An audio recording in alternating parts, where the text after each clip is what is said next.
নমস্কাৰ, এই মুহূৰ্তৰ অন্য এটা বিগ ব্ৰেকিং লৈ আহিছোঁ। নিৰ্বাচনী ধামখুমীয়াৰ মাজতে ৰাজ্যত ব্যাপক হিংসা এবাৰ দেখিবলৈ পোৱা গৈছে। চামগুৰিত নিশাৰ ভাগত এইবাৰ কংগ্ৰেছৰ ওপৰত ভয়ংকৰ আক্ৰমণ চলিছে। আৰু কালিৰ দিনটোত পঞ্চায়ত নিৰ্বাচনৰ যি প্ৰথম পৰ্যায়ৰ ভোটগ্ৰহণৰ প্ৰক্ৰিয়া পুৱা 7:30 পৰা আৰম্ভ হৈছিল 4:30 আবেলি, আৰু তাৰ পাছতে নিশাৰ ভাগত বিভিন্ন প্ৰান্তৰ পৰা নিৰ্বাচনী হিংসা সংঘটিত হোৱাৰ আমি খবৰ লাভ কৰিছোঁ। এই মুহূৰ্তৰ সেই খবৰৰ বিশদ তথ্য আপোনালোকক আমি জনাইছোঁ।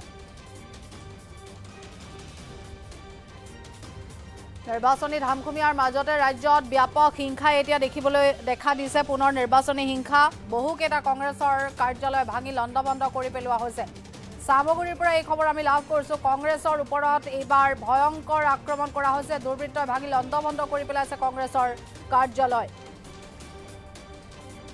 কংগ্ৰেছৰ 3টাকৈ অস্থায়ী কাৰ্যালয় ভাঙি লণ্ডভণ্ড কৰি পেলোৱা হৈছে। চামগুৰিৰ চাইদৰীয়া গাঁও পঞ্চায়তৰ মুখ্য নিৰ্বাচনী কাৰ্যালয় ভাঙি পেলাইছে দুৰ্বৃত্তই।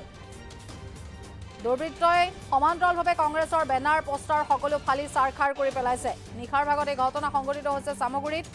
গুণাবাৰী দলং পাৰতো কংগ্ৰেছৰ মুখ্য কাৰ্যালয় ভাঙি লণ্ডভণ্ড কৰিছে দুৰ্বৃত্তৰ এটা দলে। আৰু ঘটনাক লৈ এতিয়া তীব্ৰ চাঞ্চল্যৰ সৃষ্টি হৈছে। আমি ইতিমধ্যে উল্লেখ কৰিছোঁ, নিৰ্বাচনী ধামখুমীয়াৰ মাজতে পুনৰ এক ভয়ংকৰ ঘটনা সংঘটিত হৈছে। ৰাজ্যত এতিয়া ব্যাপক হিংসা। চামগুৰিত নিশাৰ ভাগত কংগ্ৰেছৰ ওপৰত এইবাৰ ভয়ংকৰ আক্ৰমণ কৰা হৈছে।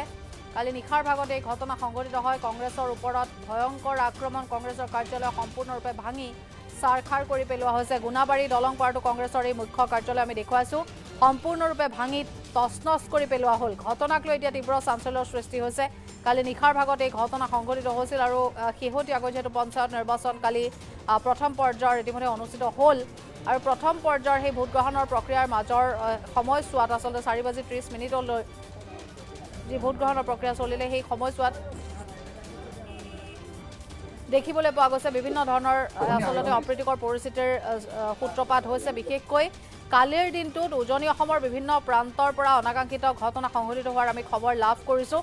আৰু এয়া আমি দেখুৱাইছোঁ, চামগুৰিৰ এয়া কংগ্ৰেছৰ কাৰ্যালয় সম্পূৰ্ণৰূপে ভাঙি লণ্ডভণ্ড কৰি পেলোৱা হৈছে। কংগ্ৰেছ, AIUDF আৰু তাৰ মাজতে বিভিন্ন বিৰোধী দলৰ মাজত এতিয়া ভয়াৱহ আচলতে এয়া দেখুৱাইছোঁ প্ৰচণ্ড সংঘাত। কংগ্ৰেছৰ 3টাকৈ অস্থায়ী কাৰ্যালয় আছিলে, আৰু সেই 3টা কাৰ্যালয় দুৰ্বৃত্তই সম্পূৰ্ণৰূপে ভাঙি তছনছ কৰি পেলাইছে। চামগুৰিৰ চাইদৰীয়া গাঁও পঞ্চায়তৰ এয়া হৈছে মুখ্য নিৰ্বাচনী কাৰ্যালয়, যিটো কাৰ্যালয় আক্ৰমণৰ লক্ষ্য কৰি লৈছে দুৰ্বৃত্তৰ দলটোৱে। ফালি পেলাইছে কংগ্ৰেছৰ বেনাৰ, লগতে পোষ্টাৰ। আৰু নিৰ্বাচন বুলি কোৱাৰ লগে লগে আচলতে বিগত সময়ছোৱাত প্ৰথমতে দল বাগৰা ৰাজনীতি, নিৰ্বাচনৰ দিনটোত বেলট পেপাৰৰ জৰিয়তে যদিওবা ভোটদানৰ প্ৰক্ৰিয়া সম্পন্ন হ'ল, কিন্তু কালি নিশাৰ ভাগত বিভিন্ন ধৰণে আচলতে দেখিবলৈ পোৱা গ'ল।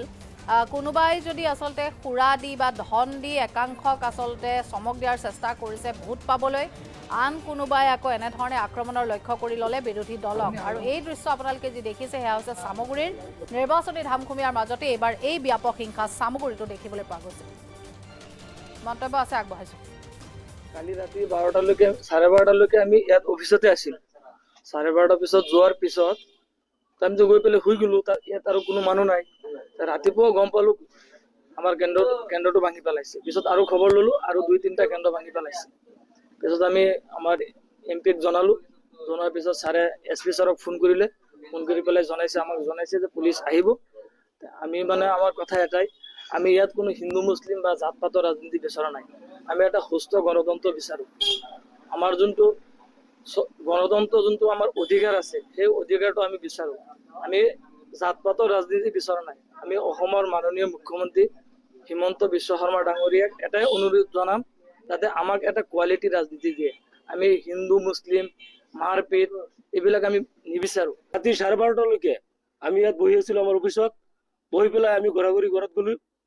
কিন্তু ৰাতিপুৱা এজনে আমাক ফোন মাৰি জনাইছে যে আমাৰ যিটো হেড কেন্দ্ৰ, এই চাইদুৰীয়া জিপিৰ দলংপাৰত অনুষ্ঠিত কৰিছিলোঁ, আমি যিখন পাতিছিলোঁ কেন্দ্ৰটো, এই কেন্দ্ৰ কোনোবাই দুৰ্বৃত্তই ৰাতি ভাঙি পেলাইছে। বা যিবিলাক আমাৰ ইয়াত পোষ্টাৰ আছিল, যিবিলাক নেতাৰ, সিহঁতে ধাৰ কিবা অস্ত্ৰ দি মাজত কাটি দিছে আৰু কেন্দ্ৰ দলিয়াই পেলাই দিছে। আমি ভাবোঁ, আমি অসমৰ মুখ্যমন্ত্ৰীক এইটো জনাওঁ, যাতে আমাক কোৱালিটি ৰাজনীতি মেইনটেইন কৰিব দিয়ে। আমি অসমত আছোঁ, আমি সকলোৱে অসমীয়া, যাতে ইয়াত কোনো জাত পাতৰ ৰাজনীতি নহয়। আৰু যিটো গণতন্ত্ৰৰ অধিকাৰ সেই অধিকাৰখিনি আমাৰ পাব লাগে।